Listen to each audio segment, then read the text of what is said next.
Centre de formation Doctrine Christo ouvre ses formations à tous. Vous cherchez à découvrir la présence de Christ dans les Écritures, à raviver la foi qui sommeille en vous, tout comme les disciples sur le chemin d'Emmaüs l'ont vécu. Tel que relaté dans Luc 24h32, ce centre de formation, CF, a pour but de découvrir Christ dans les Écritures. Il est la parole, connaître Dieu, c'est connaître la doctrine de Dieu. C'est l'objectif de cette école. Elle n'est pas destinée à une élite particulière, mais à toutes et à tous qui veulent grandir dans la foi en Christ. Pour chaque âme passionnée par Dieu et sa parole. Notre vision est simple, mais puissante, rassembler l'Église autour des Écritures et former des disciples. Rejoignez-nous pour explorer la profondeur de la doctrine divine lors de nos cours les mercredis de 21h à 22h. C'est ici que commence votre voyage vers une foi plus profonde et une compréhension plus claire de la parole. Nous sommes joignables au appel WhatsApp, plus 33 07 55 88 54 19, ou via notre site internet, www.doctricristo.com. Nos formations se font en ligne.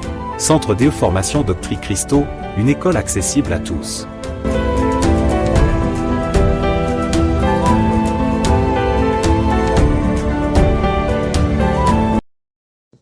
Nous avons commencé un sujet depuis plusieurs semaines déjà. Un sujet bien évidemment sur le cœur. Et je crois que le Seigneur est en train de nous faire du bien au travers de ce sujet, par sa grâce. Et donc, la semaine dernière, nous avons, après avoir bien évidemment exposé les réalités de notre cœur, à la lumière de la parole de notre Seigneur, nous avons donc, semaine dernière, commencé donc à apprendre et à connaître, n'est-ce pas, ce que les Écritures nous proposent pour que justement nos cœurs soient travaillés dans la présence de notre Dieu. Et donc nous étions arrêtés sur quel point? Quelqu'un peut me rappeler? Le deuxième point, c'était soumettre ses pensées à la parole de Dieu. Soumettre ses pensées. Donc le premier point, qu'est-ce qu'on avait vu? C'est quoi l'intitulé? Le premier point, c'était d'accepter que notre cœur peut nous tromper. D'accord. Donc, accepter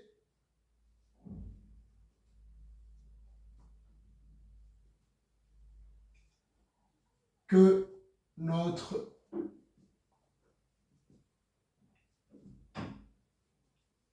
notre cœur peut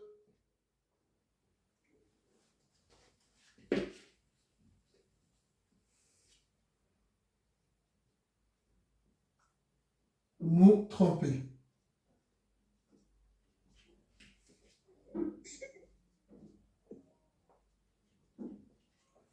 Très bien. Ensuite, le deuxième point, quelqu'un d'autre? C'était quoi le deuxième point? C'est aligner nos pensées à la parole de Dieu. Ok, soumettre nos pensées à la parole de Dieu.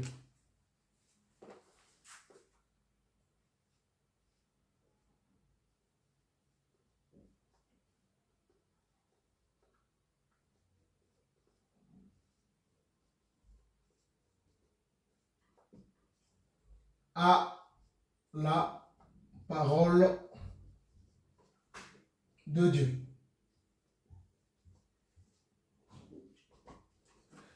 Très bien. Est-ce que tous ces deux points ont été compris? Oui, pasteur. Ok, très bien. Dieu nous offre des étapes, d'accord? Des étapes pour travailler nos cœurs. Une fois que le diagnostic a été posé, que donc nous sommes conscients que nous sommes mauvais à cause justement du péché, hein? Parce qu'à la base, rappelez-vous, lorsque Dieu crée l'homme pour la première fois, l'homme était parfait. Tout était parfait. L'esprit, l'âme, le corps, tout était parfait, il n'y avait pas de problème. Mais à partir du moment où l'homme va pécher, le péché va être introduit. Et ce péché va faire beaucoup de dégâts. L'humanité va être atteinte, voyez-vous, par ce péché-là. Donc à partir de ce moment-là, tout ce qui était en nous, tout ce qui est en nous a été souillé. On a déjà vu, rappelez-vous, les consciences, les différents types de consciences, et nos consciences ont été souillées. Notre âme a été souillée. Nos pensées ont été souillées. Vous voyez, l'être humain de façon générale a été souillé à cause du péché. Et le péché a transformé littéralement notre nature. Nous sommes passés des êtres parfaits à des êtres pécheurs. Donc,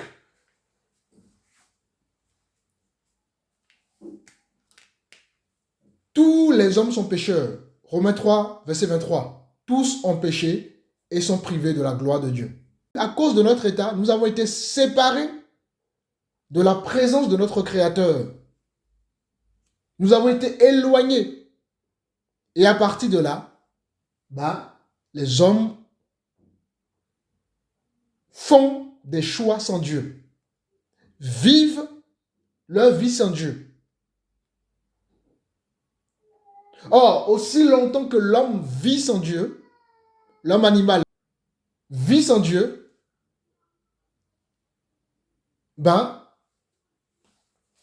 nous allons continuer à vivre dans les ténèbres. Parce que nous avons été débranchés. Tout simplement de la prise originelle qui est notre Créateur. Et donc, dans l'amour du Père, Dieu va trouver la solution de racheter les hommes à nouveau, malgré la désobéissance, nos transgressions, nos penchants. Dieu trouve une solution, à savoir, justement, n'est-ce pas, le fait qu'il ait envoyé son Fils unique, afin que quiconque croit ne périsse point, mais que celui qui croit puisse avoir la vie éternelle. Et par la foi en son Fils, de par la repentance et la conversion, Jésus nous réconcilie à nouveau avec le Créateur. C'est ce qu'on appelle donc la nouvelle naissance. Une âme qui fait une rencontre avec Dieu, voyez-vous, parce que justement, elle croit à l'œuvre du Seigneur Jésus-Christ, celui qui croira et qui sera baptisé sera sauvé. Donc lorsqu'on croit à l'œuvre de Jésus, on croit en Jésus, à la personne de Jésus, à son œuvre, et ensuite on s'engage par bien évidemment le baptême, nous sommes réconciliés à nouveau avec donc, n'est-ce pas, notre Créateur. Or, Ézéchiel 36, 26 nous dira que Dieu nous promet d'envoyer un sauveur. Pour que le but de ce sauveur, la mission de ce sauveur, c'est bien évidemment de changer notre cœur, puisque notre cœur a été souillé, c'est de changer ce cœur-là, ce cœur mauvais, ce cœur tortueux, ce cœur méchant, c'est de changer ce cœur-là, à ce que nous puissions retrouver un cœur de chair, c'est-à-dire à ce que nous puissions retrouver un cœur que Dieu veut, que le Père veut pour nous, d'accord? Donc c'est ça, finalement, le centre de la vie chrétienne. Être disciple, c'est vivre dans la transformation. Je suis disciple, non pas juste parce que je viens décorer la vie chrétienne, non. Je suis disciple parce que Dieu est venu dans ma vie pour me restaurer. D'ailleurs, rappelez-vous, nous sommes dans Luc. On va faire un tour rapidement dans Luc. Luc chapitre 4. Et on va voir le premier discours de Jésus, le discours qui a justement officialisé le ministère de Jésus. Et qu'est-ce que Jésus lui-même le dira? Luc chapitre 4. Quelqu'un peut me lire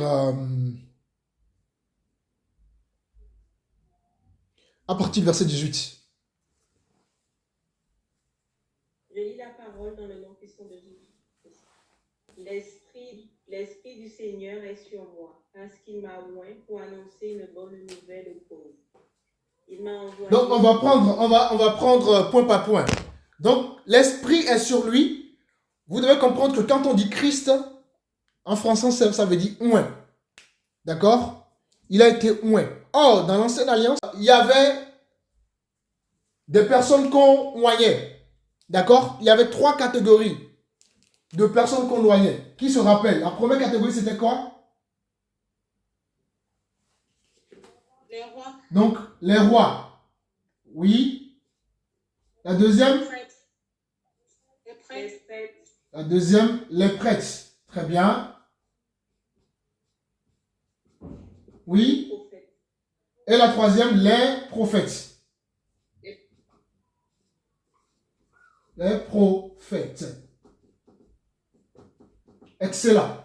Voilà les trois fonctions, n'est-ce pas, qui recevaient justement l'onction dans l'Ancienne Alliance.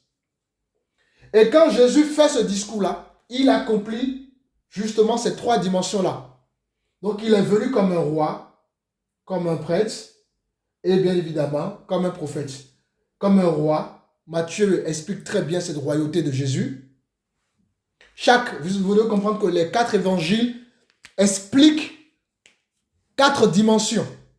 C'est pour ça que quand vous voulez lire les Écritures, il y a un angle, d'accord, sous lequel il faut lire justement les évangiles. Rien n'est par hasard. La Bible, c'est comme un puzzle. Et ce puzzle-là, il faut avoir le Saint-Esprit pour pouvoir justement comprendre les images cachées, les mots cachés. Et donc, le livre, par exemple, l'évangile de Matthieu, c'est l'évangile qui parle justement de la royauté de Jésus.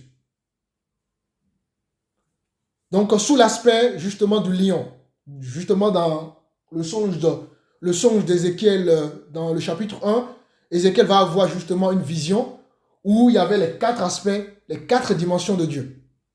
Donc, le livre de Matthieu, d'accord, expose cette première dimension de Jésus, donc le roi. Le livre de Marc expose le côté serviteur de Jésus. Il est le serviteur humble. Donc, ça nous parle justement du bœuf, le bœuf, d'accord? Le livre de Luc expose à 100% l'humanité de Jésus. Parce que Jésus est 100% homme et 100% Dieu. Donc, quand vous lisez le livre de Luc, c'est pour comprendre l'humanité de Jésus. Et bien évidemment, la 4e évangile, c'est l'évangile de Jean, qui expose quant à cet évangile la divinité donc, de Jésus. Donc, sous l'aspect de l'aigle. L'aigle représente la divinité. Donc, quand vous lisez le livre de Jean, vous devez comprendre que là, on veut vous présenter la divinité à 100% de Jésus. Est-ce que c'est clair? Ça va? oui, pasteur. Et donc, Jésus, en faisant ce discours, remplit les 3 fonctions. Roi, parce qu'il est le roi, bien évidemment. Prêtre, il intercède pour nous. Prophète, il est venu révéler le Père. Alors, reprends la lecture de Saint Laetitia. L'Esprit du Seigneur est sur moi, parce qu'il m'a oint pour annoncer une bonne nouvelle aux pauvres. Donc, l'Esprit l'a oint pour annoncer la bonne nouvelle aux pauvres. Et c'est qui les pauvres? Qui sont les pauvres? les pauvres en esprit, Les pauvres en esprit, oui. Concrètement, ça veut dire quoi concrètement? les pécheurs, Les pécheurs, quelqu'un d'autre? Les malades, Les malades. Là, on n'a pas parlé de malades ici, hein. On a bien dit pauvres. On peut dire ceux-là qui ont soif de suivre l'Éternel. Ceux qui ont soif de suivre le Seigneur. D'accord. Alors, il faut savoir que les pauvres ici, comme la Sœur Raïssa l'a bien dit, c'est les pauvres en esprit. En fait, tous ceux qui reconnaissent qu'ils ont besoin de Dieu. Or, toute l'humanité a besoin de Dieu. C'est pour ça que Jésus dira aux pharisiens, lorsque les pharisiens faisaient comme s'ils étaient parfaits, machin, Jésus leur dit, ouais, je suis venu pour ceux qui sont malades et non pour les gens qui sont en bonne santé. Or, bien évidemment, personne n'est en bonne santé, hein. D'accord? Donc les pauvres ici, ça représente l'humanité. Nous avons tous besoin donc du Créateur. Les pauvres en esprit, ce n'est pas la pauvreté, genre, on n'a pas d'argent, on n'a pas de... Voilà. Évidemment, il y a cette dimension là-dedans aussi. Hein? Mais la première dimension, c'est d'abord la dimension de la dépendance à Dieu, du Créateur. Est-ce que ça va? C'est clair? Oui, oui. Ensuite, oui, continue la lecture. Pour annoncer donc, oui. Il m'a envoyé pour guérir ceux qui ont le cœur brisé. Donc, guérir ceux qui ont le cœur brisé. Là, on parle du cœur. Or, qui a le cœur brisé? Nous avons tous le cœur brisé. Le péché a brisé le cœur que Dieu nous a donné à la base. Notre cœur est brisé. Donc, c'est la mission de Jésus. Ensuite, pour proclamer aux captifs la délivrance. donc la délivrance, encore une fois le plus, nous étions tous prisonniers, d'une manière ou d'une autre. Déjà, nous étions prisonniers de Satan dans les ténèbres, quand nous étions dans le monde déjà. Voyez-vous, maintenant, il y a, pour aller plus loin, il y a encore d'autres prisons. L'ignorance, mais on peut payer par manque de connaissances. Hein? On peut être debout et être en prison. Hein? Beaucoup sont en prison, sans se rendre compte. Donc, la délivrance. Oui, ensuite. Et aux aveugles le recouvrement de la vue. Ensuite, le recouvrement. Oui. Donc, le recouvrement de la vue, ce n'est pas d'abord physique. D'accord? C'est d'abord spirituel. Le péché nous sépare de Dieu. Donc, nous avons la vue physique, mais nous sommes aveugles, spirituellement parlant. Évidemment, non, mais évidemment, par la suite, il y a la dimension physique aussi. Ensuite, Pour renvoyer libres les opprimés. Pour publier une année de grâce du Seigneur. Voilà. Donc, Jésus a été envoyé pour les pauvres ici, pour réconcilier les âmes avec Dieu. Pour réconcilier l'humanité avec Dieu. Et dans ce même processus, le cœur doit être transformé. Parce qu'un cœur qui n'est pas transformé ne peut pas plaire à Dieu. Donc, il y a une logique. Hein? Il y a une logique à tout ça. Donc, une fois que nous sommes réconciliés au Père, le travail poursuit son cheminement. Voyez-vous, dans la deuxième étape, le cœur doit être dans la transformation. Dans la troisième étape, voilà, nous allons recevoir justement notre délivrance de toutes les prisons spirituelles qui nous enferment et qui nous empêchent pleinement d'être, comme Jésus le dira, hein, si le Fils vous a affranchi, vous serez réellement libre. Voyez-vous? Ensuite, nous allons pouvoir voir clair spirituellement parlant, pouvoir lire les choses, discerner le monde spirituel, discerner les œuvres de Satan, etc., etc., etc. Est-ce que c'est clair? Donc la transformation du cœur, il est essentiel pour le disciple. Or, qu'est-ce que nous avons aujourd'hui? Nous avons beaucoup de personnes qui prétendent être des chrétiens, qui chantent à longueur de journée, qui sont des chrétiens, mais qui ne sont pas changés, qui ne sont pas transformés, qui ne sont pas dans une vie de transformation. Voyez-vous, Dieu t'a touché en 2024 et aujourd'hui on est en 2026, ça fait quoi? Pratiquement 2 ans, mais rien n'a changé dans ta vie. Ça veut dire que toi, tu es un faux chrétien. Alléluia. Tu es en train de mentir à toi-même, comme le cœur. Ton cœur te trompe. Tu trompes les autres et tu te trompes toi-même. Tu montres aux autres que tu es chrétien, mais tu te mens à toi-même que tu es un chrétien. Parce que lorsqu'on est un enfant de Dieu, il faut rentrer justement dans la transformation du Seigneur. L'or, pour que ça brille, ça passe par le feu. Pour que tu puisses incarner pleinement ta nouvelle identité, il faut que ton être passe par le feu de l'esprit, qui est donc la transformation de ton cœur. Donc, la vie chrétienne, c'est une vie de disciple-là. Ce sont des hommes et des femmes qui reconnaissent leur état et qui se livrent, des hommes et des femmes qui s'abandonnent plutôt à Dieu. Qui comprennent qu'ils ont besoin que Dieu les change. On a vu la première étape de la transformation, c'est le fait, voyez-vous, d'accepter que notre cœur est malade. Notre cœur nous trompe. Il faut reconnaître son état. Si tu vas à l'hôpital que tu as le sida, que tu ne veux pas reconnaître que tu as le sida, il n'y aura aucun traitement à ton égard. Hein? Si tu vas à l'hôpital que tu dis que tu es malade, eh ben, si tu n'acceptes pas que le diagnostic qui a été effectué, que effectivement hein, tu souffres de ce diagnostic, eh ben, tu ne vas pas recevoir justement un traitement. Donc, un malade est guéri à partir du moment où il reconnaît justement sa maladie. Donc, la guérison commence pour le chrétien à partir du moment où il reconnaît son état. Et la Bible dit, nous sommes des pécheurs. Et chaque être humain doit reconnaître qu'il est un pécheur. Mais ensuite, Dieu nous offre une solution. Dieu ne t'appelle pas à rester pécheur. Dieu t'appelle à changer de vie. Parce que malheureusement, il y a dans le milieu chrétien des gens qui se cachent derrière le fait qu'ils soient pécheurs pour ne pas changer. Ah, moi je suis pécheur hein, de toute façon. Non, Dieu t'a touché. Dieu ne t'a pas touché pour que tu restes toujours dans le même étape. Dans la même... tu es la même nature. Dieu t'a touché pour changer ta nature. Voilà pourquoi il est écrit qu'il a établi justement les 5 ministères pour le perfectionnement de l'Église. Voyez-vous?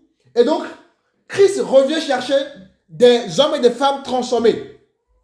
Voilà le but de la troisième venue, de la deuxième venue du Messie, de Jésus. Jésus revient chercher une église sans tache, ni ride, ni rien de semblable. Ça nous parle justement de la transformation. Jésus ne vient pas chercher des chrétiens religieux. Jésus ne vient pas chercher des chrétiens pharisiens. Jésus ne vient pas chercher des chrétiens en apparence. Jésus ne vient pas chercher des chrétiens qui sont des adhérents des églises. Non. Jésus vient chercher des hommes et des femmes qui sont dans le processus de la transformation. Est-ce que ça va?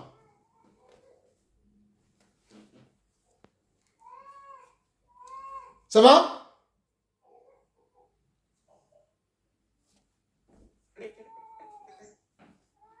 Est-ce que c'est clair?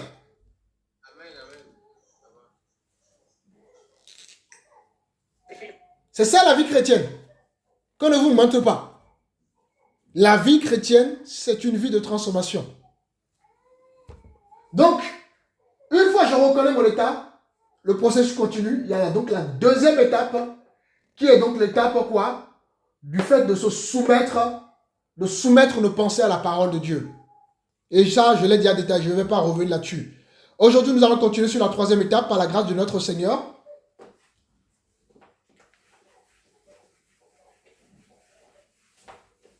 Donc, la troisième étape, toujours dans le processus de la transformation de notre cœur, nous devons demander à Dieu de sonder notre cœur.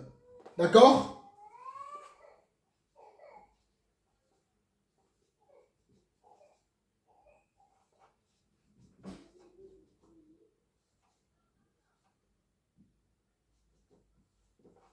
Sonder notre cœur. Nous sommes dans Psaume 139.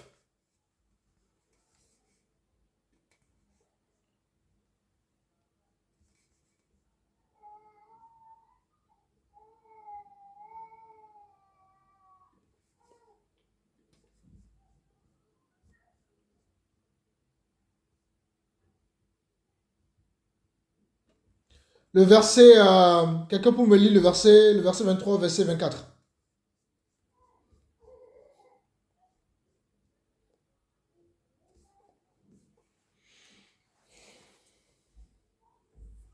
Examine-moi, ô Dieu, et connais mon cœur. Mets-toi à l'épreuve et connais mes pensées. Regarde si je suis sur une mauvaise voie et conduis-moi sur la voie de l'éternité. Alléluia. Voilà l'attitude de tout chrétien. Chaque jour, nous devons laisser Dieu sonder notre cœur ou examiner notre cœur. Voyez-vous, sonde-moi, ô Dieu, et connais mon cœur. Puisque aucun homme ne connaît réellement ce qui est dans le cœur, puisque le cœur est tortueux, le cœur est profond, et seul Dieu est capable de lire dans notre cœur, nous devons être capables justement de toujours demander à Dieu de sonder notre cœur pour exposer les choses que nous ne voyons pas. Donc, sonde-moi, ô Dieu, et connais mon cœur, éprouve-moi et connaît mes pensées. Regarde si je suis sur une mauvaise voie. Vous voyez, David demandait à Dieu, est-ce que je suis sur une mauvaise voie, une bonne voie? Vous voyez, David exposait continuellement son cœur à Dieu. Sur une mauvaise voie. Et conduis-moi sur la voie de l'éternité. Vous voyez, David ne dit pas seulement, Seigneur, protège-moi de mes ennemis. Parce qu'au temps de David, il avait beaucoup d'ennemis. David n'avait pas une vie chrétienne centrée sur les autres. Sa vie chrétienne était centrée sur lui-même. Il fallait qu'il s'examine à la lumière de la parole de Dieu. Il fallait qu'il expose toujours son cœur, ses voies, ses actions, pour que Dieu l'oriente. Tu as encore des choses à travailler. Il y a encore des choses, il y a encore des ténèbres, il y a encore telle attitude, il y a encore des actions, des choses que tu dois changer. Et cela continuellement. Voyez-vous? Donc, David était en train de dire ici en substance, Seigneur, quelque part, protège-moi également de ce qui est mauvais à moi-même. David n'avait pas un sujet de prière centré sur les autres. Non, protège-moi de ce qui est mauvais en moi-même parce que mon cœur peut me tromper moi-même. Je ne peux pas me fier à mon cœur. Mon cœur peut m'éloigner de ta voie. Mon cœur peut me pousser à commettre des actions qui ne te glorifient pas. Mon cœur peut me pousser à être dans le faux. Alors, aide-moi à me protéger de moi-même. Voilà, de façon substantielle, ce que David disait. Alléluia.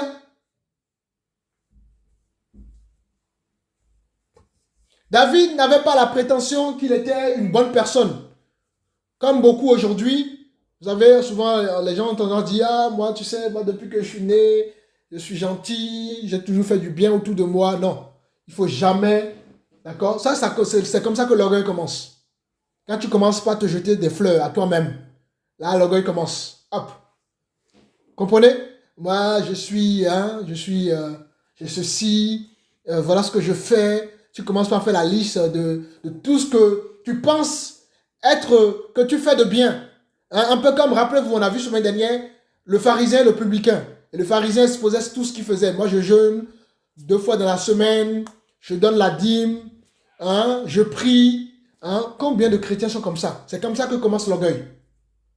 Or, qu'est-ce que Paul nous dit? À partir du moment où tu commences par ton orgueil, l'orgueil va provoquer ta chute. Alléluia. On ne se jette pas de soi-même des fleurs. Alors, on va prendre en parallèle quelques versets. Nous sommes dans Romains chapitre 12. Quelqu'un pour me lire le verset 3. Quelqu'un d'autre me prépare Galates chapitre 6. Alors, Romains 12, le verset 3.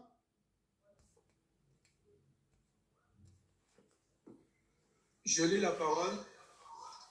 Par la grâce qui m'a été donnée, je dis à chacun de vous de n'avoir pas de lui-même une trop haute opinion. Ok, très bien. Qu'est-ce que vous avez compris?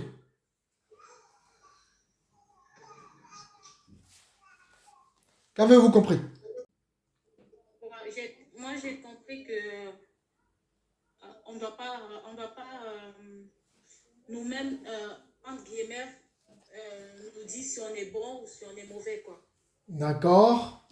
Ok, très bien.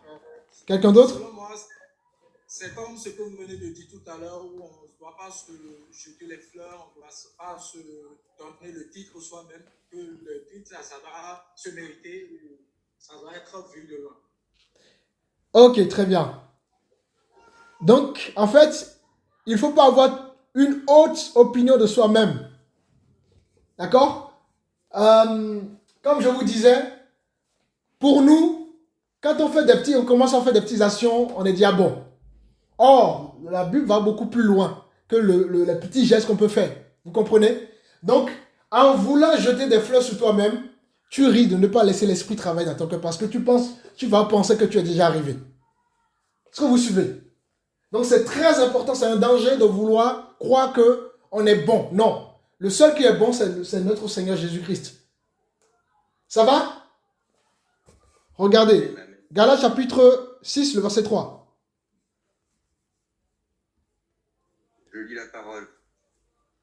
Si quelqu'un ne pense être quelque chose, quoi qu'il ne soit rien, il s'abuse lui-même. Très bien. Qu'est-ce que vous avez compris?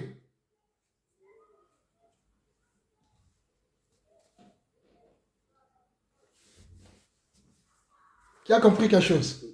C'est la même chose que le précédent, en fait. Exactement. Exactement. Si quelqu'un pense être quoi? Quelque chose, quoi qu'il ne soit rien, il s'abuse lui-même. Donc, la Bible nous parle de l'humilité.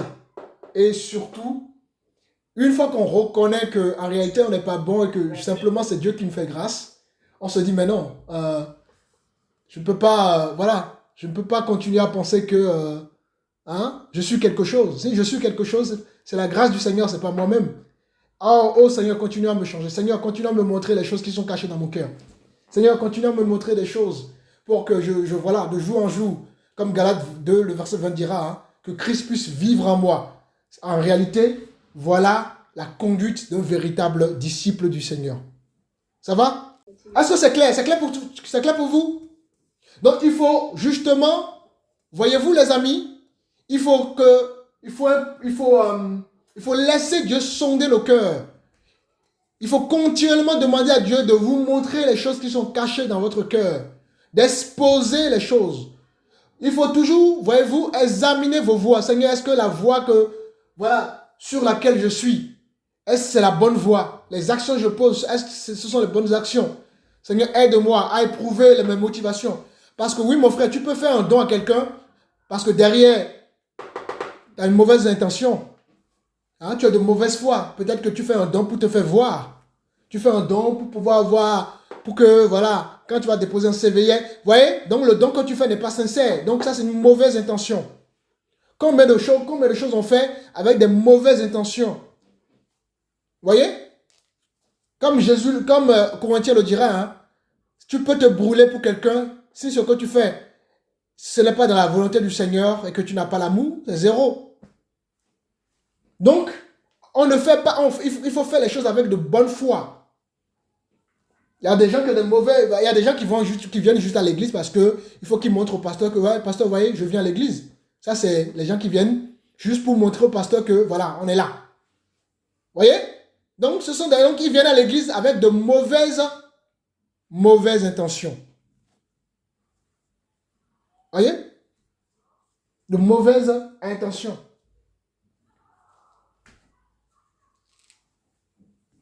Et ça peut être des attitudes que nous avons dans nos vies de tous les jours, sans se rendre compte. Quelles sont nos attitudes avec nos épouses, avec nos époux, avec nos enfants? Tout ça doit être sondé. Parce que oui, tu peux avoir des enfants juste parce que c'est pas sincère. Beaucoup ont des enfants, non pas parce qu'ils veulent avoir des enfants. Beaucoup ont des enfants pour des ambitions personnelles. Vous voyez? La voie peut être mauvaise dans tout ce qu'on fait. Beaucoup ont un certain emploi pour un objectif et ils sont faux dans l'entreprise. Vous voyez? Beaucoup sont dans des relations où la relation elle est fausse, des fausses amitiés. Parce que lui là, il est l'adjoint du DG, donc si on est amis, je pourrais avoir des opportunités. Donc tu es dans une relation qui n'est pas sincère. Voilà à quel point le cœur peut nous amener, on ne se rend pas compte. Beaucoup peuvent accorder du respect au pasteur juste parce que ils savent que si je respecte le pasteur, je veux quelque chose, le pasteur va me donner quelque chose. C'est faux. Ton respect n'est pas sincère. On peut aller très très loin. Vous voyez? Alléluia. Est-ce que vous suivez?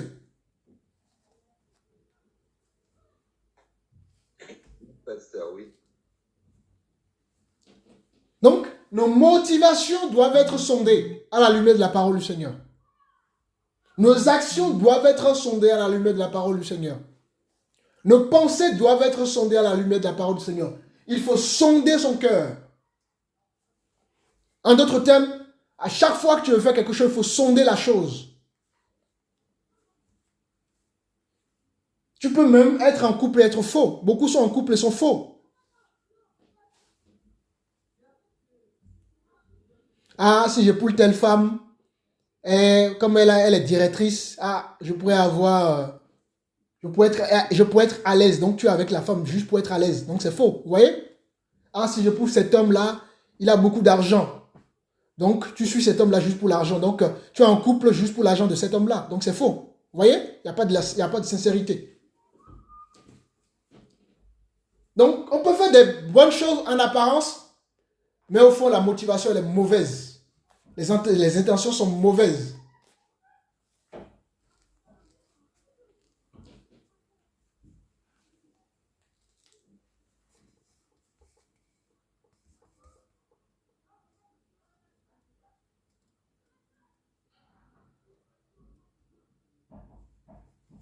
Nous aimons demander à Dieu de changer notre situation. Mais combien sont celles et ceux, voyez-vous, qui demandent à Dieu de changer véritablement leur cœur. On aime prier quand il s'agit de nos situations, des situations qui nous arrangent, ou prier pour les autres. On demande à Dieu de changer nos conjoints, nos conjointes. Voyez-vous? On demande à Dieu de changer nos enfants, de changer nos collègues, de changer les membres de nos églises. Mais combien de fois nous demandons, n'est-ce pas, réellement que Dieu change sincèrement notre cœur? Souvent, nos prières sont centrées sur les autres, mais combien de celles et ceux qui demandent à Dieu de changer leur cœur?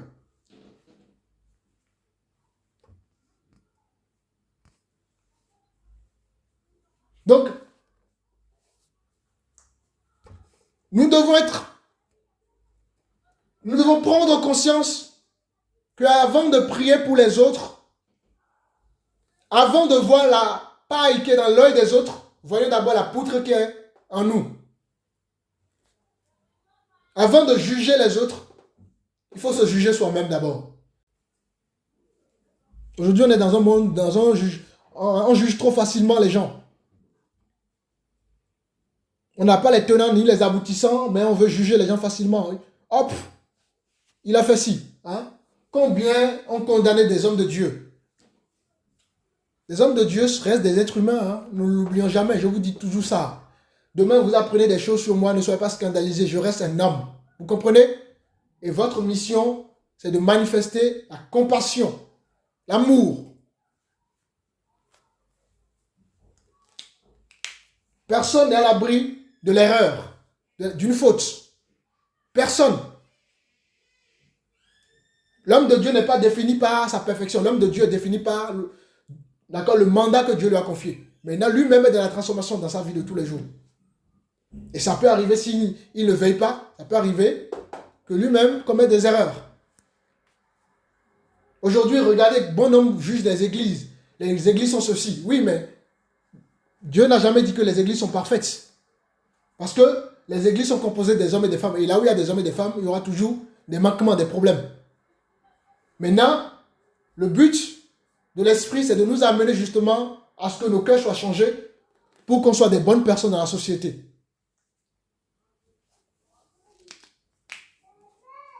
Alléluia. Amen.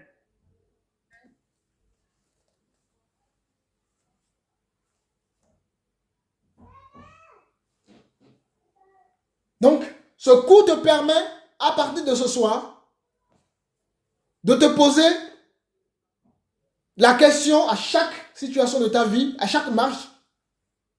Seigneur, montre-moi où je suis moi-même le problème.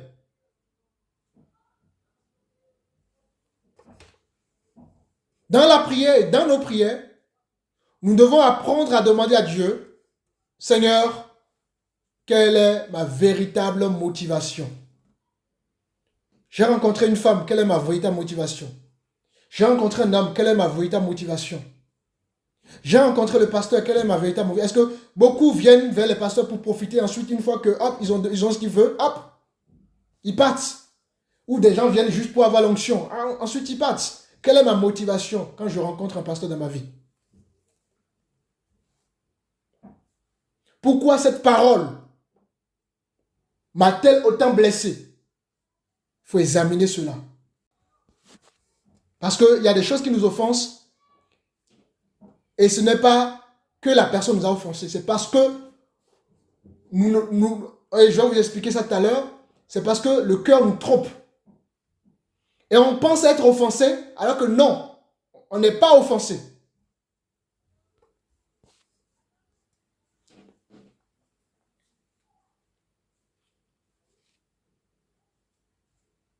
On peut avoir l'impression que on veut tout, il y a des situations où on veut toujours avoir raison.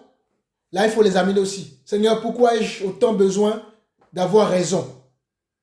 Parce que oui, je peux être caché derrière l'orgueil. Hein. Pourquoi suis-je jaloux? Lorsque mon frère réussit, ma soeur réussit, il faut examiner les choses comme ça. Quand tu commences par sentir de la jalousie, il faut tout de suite examiner cela. Pourquoi ai-je besoin d'être reconnu? Est-ce que tu veux être reconnu parce que tu as des blessures? Parce que même beaucoup veulent être reconnus juste, d'accord? Parce qu'il y a des blessures. Donc, quand tu fais quelque chose, pourquoi tu le fais? Quand tu viens à l'église pour chanter, tu le fais pourquoi? Pour que les gens voient que tu chantes? Quand tu veux jouer au piano, est-ce que c'est juste pour montrer que tu sais jouer au piano? Ou bien tu veux le faire vraiment parce que tu sens qu'il y a un besoin et que Dieu t'appelle à cela? C'est quoi la motivation derrière?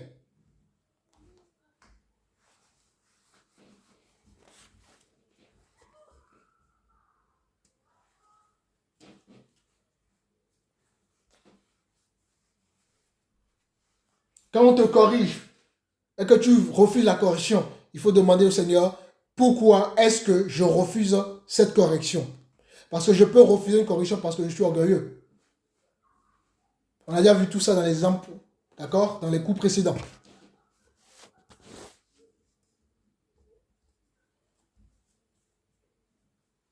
Tu peux être attaché à une décision et la décision peut ne pas aussi être, voyez-vous, il peut ne pas y avoir une bonne motivation derrière. Donc, il faut aussi se poser la question, Seigneur, pourquoi est-ce que je veux absolument prendre cette décision-là? Il faut toujours être dans le pourquoi. C'est comme ça qu'on examine son cœur à la lumière de la parole.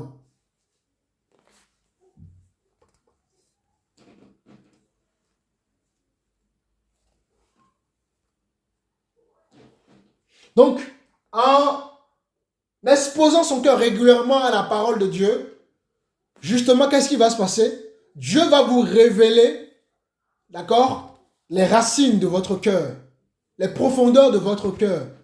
Et c'est comme ça que vous allez voir qu'il y a des choses que vous n'imaginez même pas pouvoir avoir dans votre cœur et qui vont être exposées. Ça va? Vous comprenez?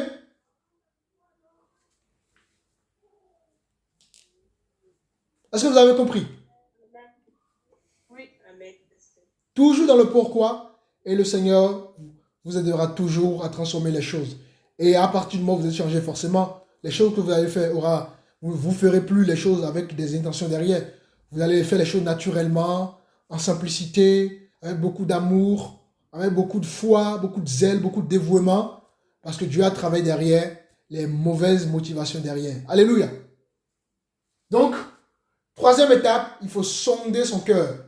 Une fois que je reconnais l'état de mon cœur, voyez-vous que je soumets mes pensées à la parole, je dois pouvoir être aussi, d'accord, dans la troisième étape, sonder mon cœur. Être dans le pourquoi dans ma vie. Pourquoi je fais ci? Et le pourquoi doit avoir une réponse toujours. Seigneur, expose mon cœur. Seigneur, est-ce que je suis sur la bonne voie? Seigneur, voilà. Seigneur, permets-moi à ce que je puisse d'abord corriger ma vie avant de corriger les autres. Permets-moi d'enlever la poutre qui est qui est en moi. Et ensuite, vous aurez une vie saine.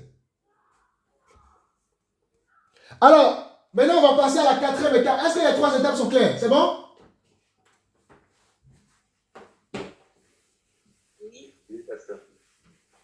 Très bien.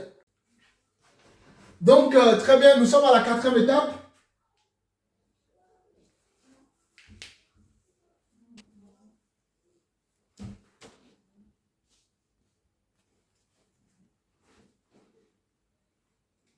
Alors, le cheminement. Je reconnais, je suis donc informé de l'état de mon cœur. Donc, je veille à ce que mon cœur ne me trompe pas. Je veille à ce que mon cœur ne me manipule pas. Et pour cela, je comprends que mes pensées doivent être continuellement donc soumises à la parole de Dieu. Seigneur, est-ce que cette pensée que j'ai eue, est-ce que ça répond à ce que tu attends de moi? Seigneur, voilà, je sens de la haine dans mon cœur. Qu'est-ce que ta parole dit? Et je corrige cette pensée-là. Donc je suis dans la soumission. D'accord? Je soumets mes pensées continuellement à la présence du Seigneur. Et au fur et à mesure, je demande à Dieu de me révéler les choses qui sont cachées dans mon cœur. Donc je demande à Dieu de sonder mon cœur. Seigneur, les choses que je ne vois pas, révèle-moi les choses que je ne vois pas encore. Révèle-moi, confirme-moi si ce que je fais c'est bien. Je suis donc dans ce cheminement-là. Et dans la 4e étape, qu'est-ce qui va se passer?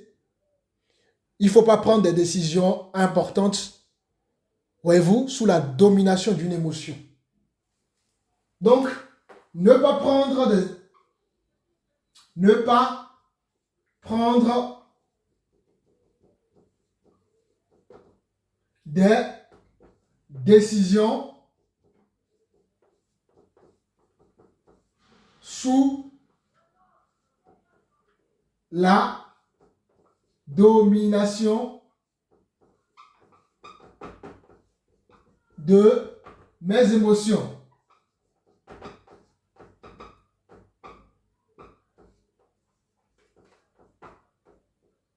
Alléluia, ça va? On continue? Donc, nous sommes dans Ephésiens chapitre 4.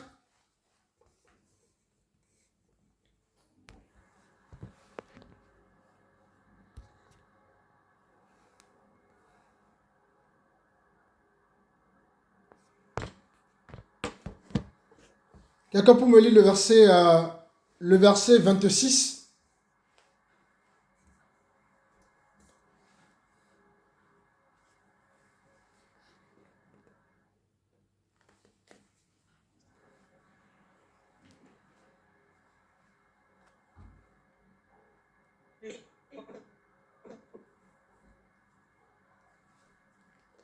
Je vous écoute.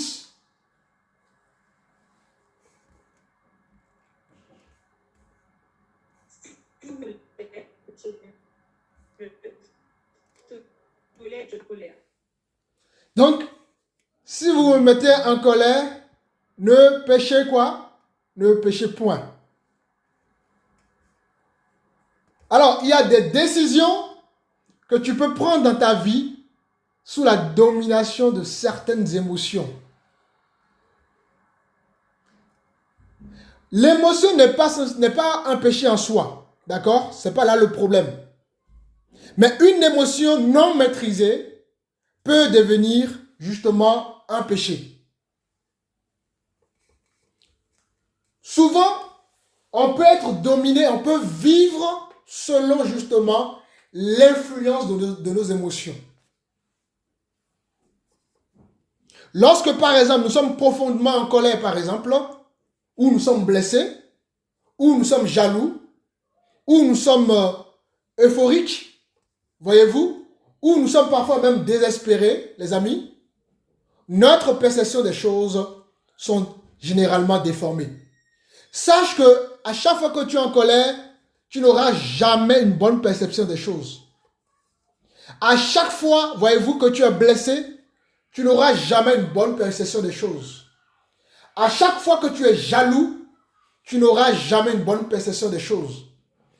À chaque fois que tu es désespéré, tu n'auras jamais une bonne perception des choses. Un homme qui est en colère ne prendra jamais une bonne décision. Une femme qui est en colère ne prendra jamais une bonne décision. Un homme qui est jaloux ne prendra jamais une bonne décision. Une femme qui est jalouse ne prendra jamais une bonne décision. Quelqu'un qui est blessé ne prendra jamais une bonne décision. Ce sont donc des dominations émotionnelles. Et dans la quatrième donc étape, d'accord, nous devons donc éviter de prendre, d'accord, des décisions sous la domination justement de nos émotions.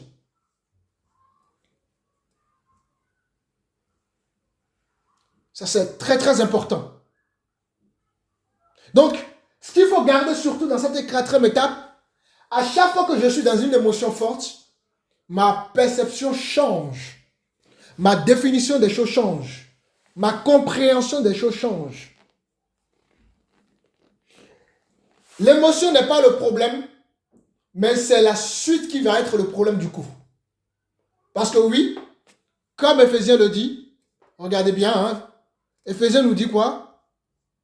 Donc, si vous mettez en colère, ne péchez point. Donc, la colère est légitime. On peut être en colère. Ça fait partie de l'émotion. Mais, qu'est-ce que la Bible dit? Ne péchez pas. Si tu es jaloux, il ne faut pas pécher. Si tu as suivi de l'injustice, ne pêche pas. D'accord? Si tu es blessé, ne pêche pas. Si tu es désespéré, ne pêche pas. Attends que les émotions passent et ensuite tu prendras des décisions. Beaucoup de décisions regrettables sont prises, voyez-vous, dans un moment émotionnel. Beaucoup prennent des décisions regrettables, voyez-vous, dans des moments émotionnels. Lorsque l'émotion, comme par exemple la colère monte, il ne faut jamais prendre une décision. Car le cœur trompeur peut te pousser à agir de façon infidèle à ce que la Bible attend de toi. Nous allons prendre des exemples concrets. Vous pouvez quitter une relation à cause de la colère, alors que cette relation, c'était une relation bénie par le Seigneur. Voyez? Vous pouvez abandonner une responsabilité après une correction. Parce que oui, on t'a corrigé et hop, les émotions ont monté. Tu n'étais pas content. Et donc, tu abandonnes une responsabilité. Voyez-vous? Vous pouvez publier des messages sur les réseaux sociaux sous l'effet de la blessure. Allez voir sur les réseaux sociaux. Nous avons 90%, 80% de tous ceux qui sont sur les réseaux sociaux sont des hommes et des femmes blessés. Et donc, on viendra sur les réseaux sociaux généraliser tout. Les hommes sont pareils, les femmes sont pareilles, les ministères, les serviteurs de Dieu sont tous pareils, les églises sont toutes pareilles. Vous voyez? Ça, c'est le langage d'un homme et d'une femme qui est blessé. Et donc, quand on est blessé, on fait attention à ce qui sort de la bouche, on fait attention à la décision qu'on peut prendre, sinon, on peut pécher. Est-ce que vous suivez? Pasteur. Oui, pasteur. Lorsqu'on est sous la domination de nos émotions, on peut accuser publiquement quelqu'un sans avoir pris le temps de vérifier les faits.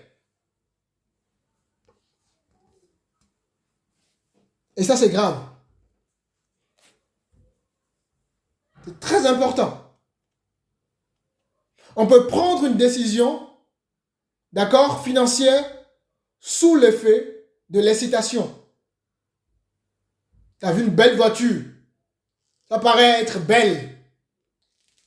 La voiture coûte 20 millions. Tu as les 20 millions là. Hop, comme la voiture est belle, tu débloques tes 20 millions alors que tu avais d'autres projets derrière. Donc, sous l'effet de l'excitation, tu débloques, tu prends une décision financière. Et là, tu mets ta famille en danger à cause justement de l'excitation. Ce n'est pas tout ce qui est belle. Ce n'est pas tout ce qui brille. Tout ce qui brille n'est pas l'or. D'accord? Alléluia. Même quand quelque chose te plaît, prends le temps d'examiner avant de prendre des décisions.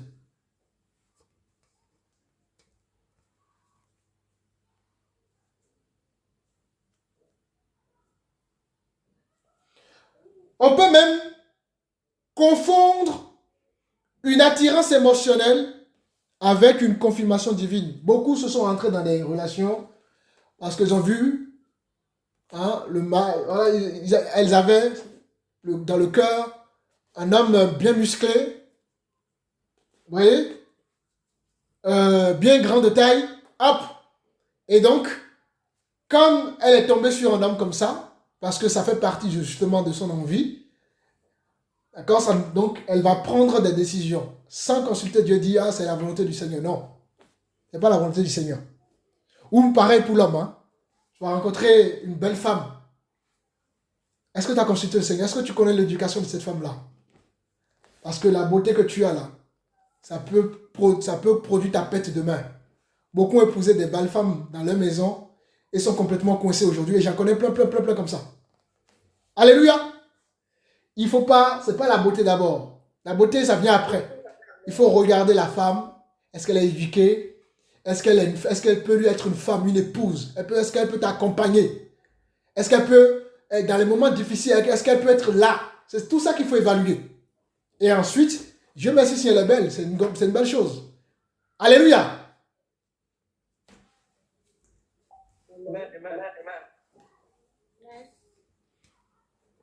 Ou épouser un homme parce qu'il a l'argent. L'argent là. Est-ce que tu connais le caractère de cet homme-là? Tu vas te retrouver à être violenté. Hein? Tu épouses un homme qui a beaucoup d'argent. Une fois que tu es dans sa maison, il commence par te bosser comme ce n'est pas permis. Parce que tu as suivi l'argent. D'accord? Donc, il faut faire très attention à ses émotions.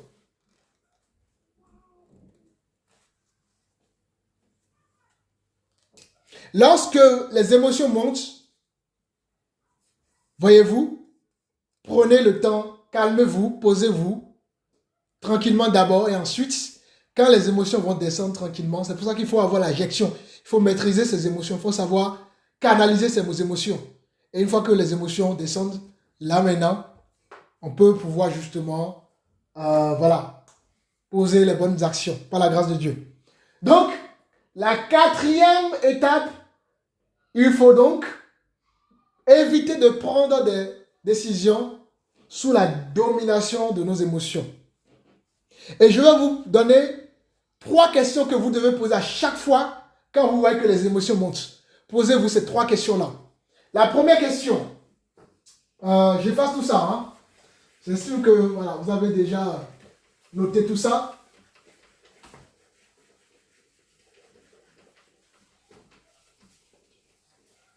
Donc, les 3 questions qu'il faut se poser.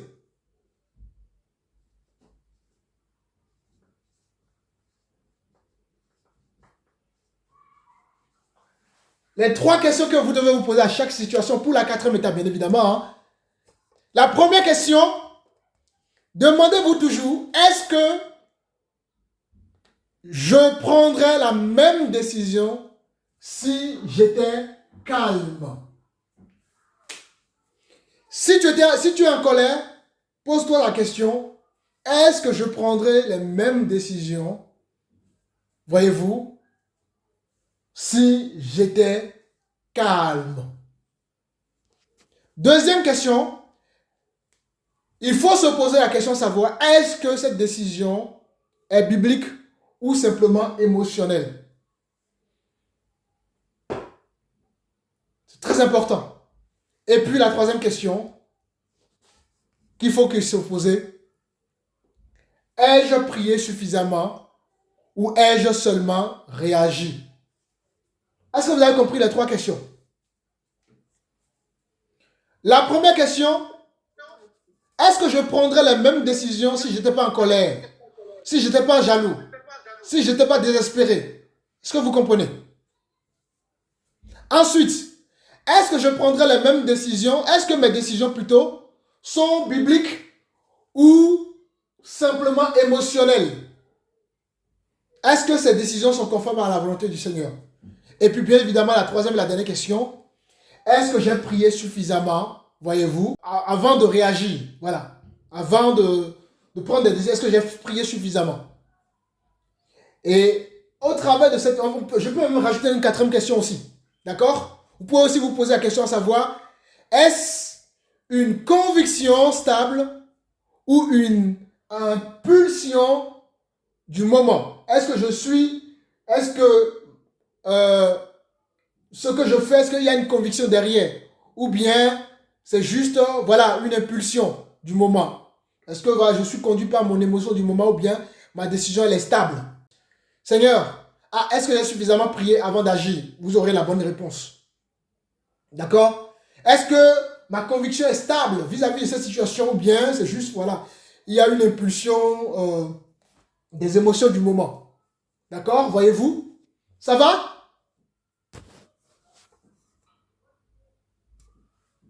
Oui, pasteur.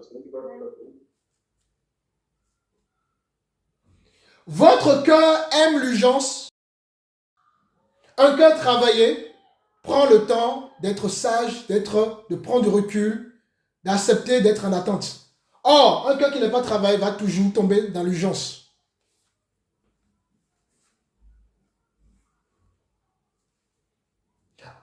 Lorsque vous allez prendre votre temps pour examiner une situation, vous aurez beaucoup plus d'éléments pouvant vous permettre de prendre les bonnes décisions. Maintenant, si vous prenez des décisions dans la précipitation, vous risquez, le risque est énorme, hein? Vous risquez de prendre des mauvaises décisions. Ça va?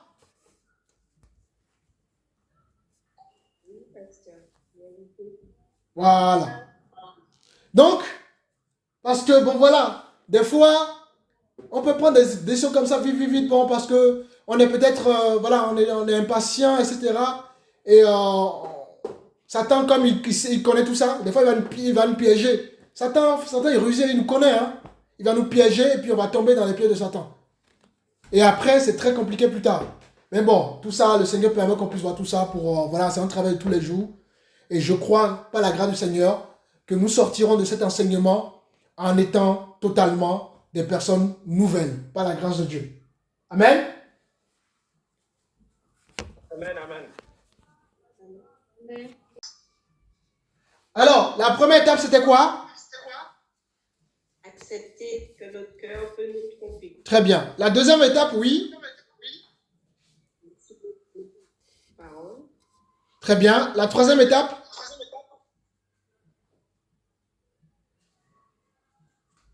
Troisième étape? La transformation de notre cœur. La transformation de notre cœur au travers justement de quoi? Demander à Dieu de changer. Voilà, très bien. La quatrième étape? Ne pas prendre des décisions sous la domination de mes émotions. Exactement. Donc ça, c'est bien. Gloire à Dieu. Cinquième étape pour finir ce cours de ce soir. Et ensuite, on vous allons continuer les étapes donc semaine prochaine. D'accord?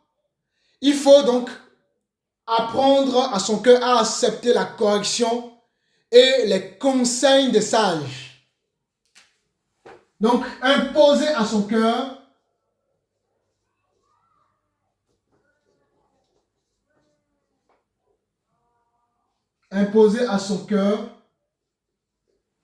voyez-vous, d'accepter les corrections. Bon, je compte, vous avez noté, je n'ai pas écrit tout ça. Les corrections et les conseils des sages. Nous sommes dans Proverbe. Proverbe chapitre 12.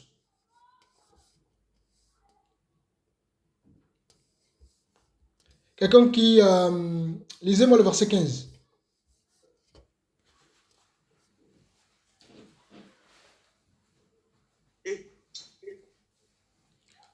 La voie qu'emprunte le fou est droite à ses yeux, mais il est sage d'écouter les conseils. Alléluia. Il est sage d'écouter quoi? Les conseils. La voie de l'insensé est droite à ses yeux. Donc ceux qui pensent qu'ils prennent des bonnes décisions, qui n'ont jamais besoin de conseils, de machin là, Dieu les appelle des insensés. La voie de l'insensé est droite à ses yeux, mais celui qui écoute les conseils est sage. Je m'étonne de voir que vous avez dans une église, vous avez des problèmes, dans une église, vous avez des problèmes, vous avez le pasteur qui est là. Au lieu de consulter le pasteur, ah, pasteur, qu'est-ce que vous en pensez de cette situation? Ah, on vit telle situation, qu'est-ce que vous nous conseillez? Non. Vous n'allez jamais avancer si vous ne demandez pas des conseils. Jamais. Parce que vous devez apprendre, vous devez comprendre que la vie, on évolue en recevant des conseils. Des sages, je précise bien. On ne reçoit pas des conseils de n'importe qui. On n'expose pas non plus sa vie à n'importe qui parce qu'il y a des gens à qui vous pouvez exposer votre vie et qui malheureusement vont l'utiliser contre vous, vont vous salir. C'est pour ça que la Bible parle justement des gens sages. La réussite est dans le conseil des sages.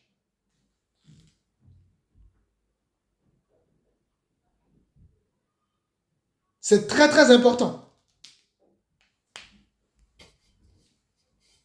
Est-ce que vous suivez? Vous devez comprendre que l'une des protections de Dieu contre l'aveuglement, d'accord, personnel, est justement le fait que Dieu met dans notre vie des personnes sages, d'accord? Des personnes sages autour de nous.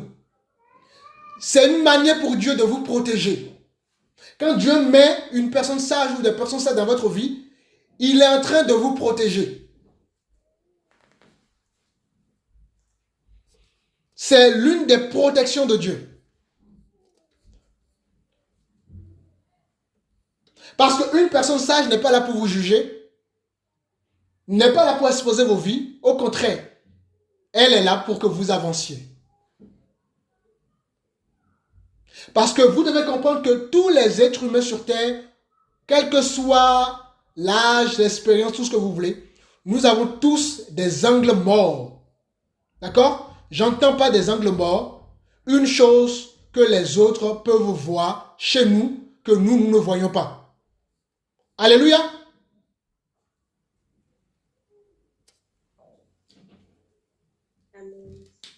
Amen. Le problème est que notre cœur trompeur cherche souvent, voyez-vous, des personnes qui confirmeront ce que nous voulons entendre. C'est ça notre cœur. La Bible dit que tu es un insensé.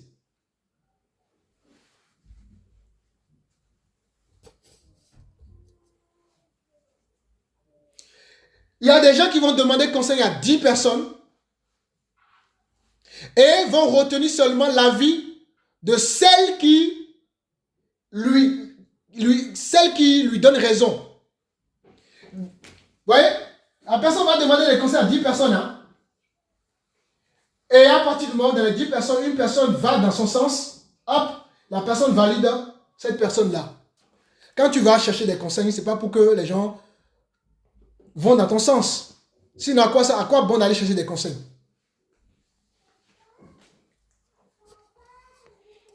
Voilà la réalité de la 5e étape. Quand tu prends le conseil qui t'arrange parmi 10 conseils, tu n'es pas en train de chercher la sagesse.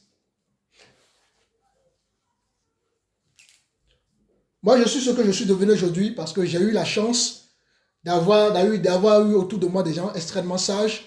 Et Dieu, par la grâce du Seigneur, Dieu m'a donné l'humilité d'écouter les conseils des sages. C'est pour ça que je suis devenu ce que je suis aujourd'hui.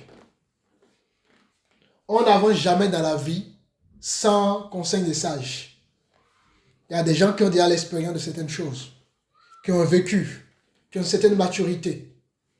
Et en écoutant les conseils des sages, tu vas éviter des erreurs. Voilà, il y a des choses que tu vas passer. C'est en parlant qu'ils vont évoluer. Et surtout, ils ne sont pas en train de parler de leurs problèmes à n'importe qui. Ils sont en train de parler de leurs problèmes à la personne que Dieu a mis dans leur vie et qui pourra bien évidemment les aider. C'est comme ça qu'on évolue. Tu as un projet d'entrepreneuriat, tu as des gens qui peuvent te conseiller, des gens que tu peux aller voir, qui peuvent mieux t'orienter. C'est très important. Dans tout, il faut aspirer à avoir des gens sages autour de nous pour nous guider, pour nous conduire.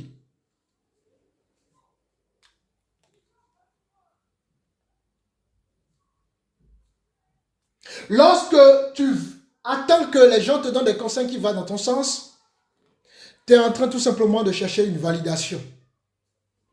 Tu es en train simplement de chercher une validation. Mes frères et sœurs, si vous voulez vaincre les tromperies de vos cœurs, il faut avoir autour de vous des personnes capables de dire « Je pense que tu t'es trompé ». Des personnes capables de vous dire « Ton attitude n'est pas bonne ». Des personnes capables de vous dire « Tu es en train de réagir sous l'effet de la blessure ». Des personnes capables de vous dire que cette décision que tu es en train de prendre, voyez, me semble dangereuse. Des personnes capables de vous dire, mes bien-aimés, tu dois peut-être revoir ou reconnaître ta part de responsabilité. Des personnes capables de vous ramener à la raison. Alléluia. Il ne suffit pas simplement d'avoir beaucoup de monde, d'accord? L'idée, c'est pas de faire d'avoir beaucoup de monde. Si Dieu vous donne en plus, vous avez la grâce, vous qui êtes des chrétiens, la personne automatiquement que Dieu vous donne, c'est votre pasteur que Dieu vous donne naturellement. D'accord? Naturellement. Maintenant, évidemment, Dieu peut permettre encore d'autres personnes dans votre vie. D'autres frères, d'autres soeurs qui ont une certaine maturité, qui peuvent aussi, bien évidemment, vous donner des conseils sages. Donc, vous voulez évoluer, vous devez accepter quand vous dites ce que vous faites là, le comportement que vous avez là, ça ne glorifie pas Dieu. Il y a des gens, lorsqu'on les reprend, je vais vous donner un exemple simple. Imaginez un couple. Un couple qui a un problème. Et ils ont tellement un problème que à chaque fois, les problèmes ne sont pas réglés. L'homme décide d'aller voir le pasteur, par exemple, ou bien un frère ou une sœur, pour avoir son avis. Et le frère donne son avis, en quelque sorte. Voire même va conseiller la femme. Beaucoup de couples se sont divisés parce que soit la femme ou l'homme a appris que son problème a été exposé à un frère ou à quelqu'un. Non, les amis, c'est très important d'avoir des avis extérieurs. Parce que vous pouvez être dans un couple, penser que ce que vous faites là, c'est bien. En ayant des avis extérieurs, vous pouvez corriger des choses. Des couples se sont divisés parce que la femme est partie voir peut-être le pasteur pour prendre des conseils. Et monsieur s'est fâché. Ou l'inverse, hein, aussi. Ou bien un frère ou une sœur. Fâcherie, séparation. La Bible appelle ces genres de comportements des gens insensés. Alléluia.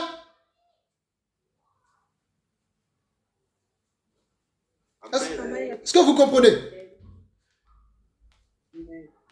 Profitez les amis, profitez des gens que Dieu vous donne, prenez des conseils, prenez des orientations. Même la vie, même si vous ne voulez pas forcément suivre la vie des gens, prenez la vie de quelqu'un sage, ça va vous permettre d'avoir de la maturité dans vos décisions. L'humilité, ça vous amène très très loin. Beaucoup ne comprennent pas la réalité de l'humilité. Vous m'enviez des fois, n'est-ce pas?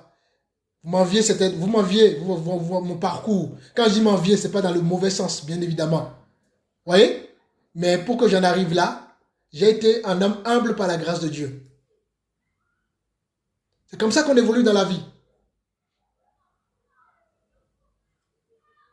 Personne n'avance sans l'aide de l'autre. Le monde est comme ça. Personne n'avance sans que... si je suis ce que je suis devenu, c'est quelqu'un qui a cru en moi. Si quelqu'un n'avait pas cru en moi, je ne serais pas ce que je suis devenu aujourd'hui. C'est quelqu'un qui m'a motivé, qui m'a encouragé. Vous comprenez? C'est très important, vous compreniez ça. C'est pour ça que dans les choses de Dieu, l'ingratitude est quelque chose que Dieu punit sévèrement. Spirituellement, c'est un principe de Dieu. D'ailleurs, nous qui sommes des ingrats avec le Seigneur, vous voyez quoi, lorsqu'on est ingrat, on n'est plus béni par Dieu. À partir du moment où on est ingrat, Dieu nous bénit. On ne veut pas reconnaître la bénédiction de Dieu. Dieu arrête de nous bénir. Parce que l'ingratitude ferme la porte à la bénédiction. Et ça, c'est un principe, c'est quelque chose que vous devez retenir. L'ingratitude ferme la porte à la bénédiction. Peu importe, la personne peut-être a changé demain. N'oubliez jamais ce que la personne a fait dans votre vie. Il a été là à un moment X, à un moment T, à un moment Y de votre vie. Et si aujourd'hui vous êtes plus riche que lui, cela ne vous donne pas justement le pouvoir de mépriser ce dernier. Alléluia! Amen. Amen, amen. Amen, amen.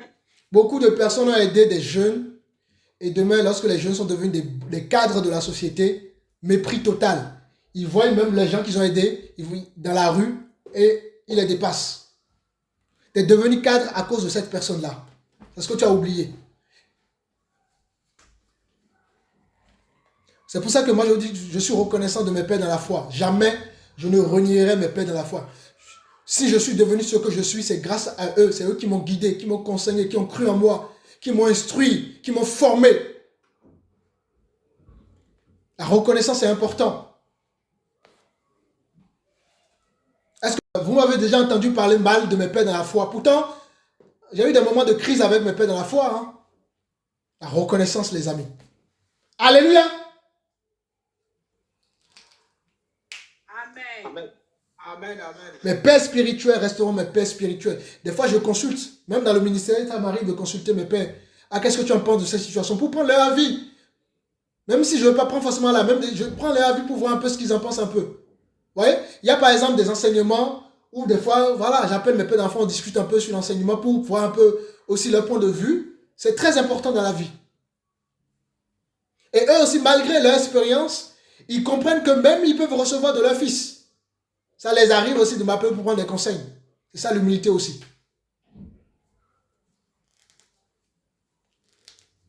C'est comme ça la vie. Et quand vous comprenez cela, votre cœur ne va jamais vous tromper. Amen. Amen, amen. Une personne que personne ne peut corriger deviendra progressivement prisonnière de sa propre perception. Donc, cinquième étape de la transformation de notre cœur, il faut imposer à son cœur, voyez-vous, de recevoir des conseils d'un sage ou des sages, par la grâce de Dieu. Donc voilà, je m'arrêterai là pour aujourd'hui. Je vais vous laisser donc vos commentaires, vos questions, etc. Vous avez la parole.